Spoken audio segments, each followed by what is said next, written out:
Happy Holi, happy Holi, Holi হে। বাবু দরজাটা খোলো বাবু, বাবু। ওই তোর মাতাল বর এসেছে, যা ধরে নিয়ে আয়। উফ, আমার এটাকে নিয়ে আর পারি না। সবাইকে নিয়ে একটু হোলি খেলছি, আসার আর সময় পেলো না। নে তুই ওদেরকে স্নান করা, আমি আসছি।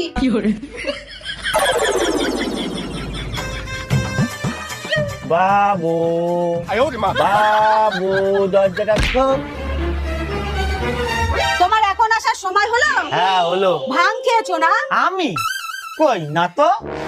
এ নাও, তোমার বন্ধু ফোন করেছে, কথা বলো। হ্যালো বন্ধু, কেমন আছিস? হ্যাপি হোলি। এই, মনে হয় চার্জ শেষ হয়ে গেছে। ফোনের চার্জ শেষ হয়ে গেছে না? আমার হাতে এটা কি রং?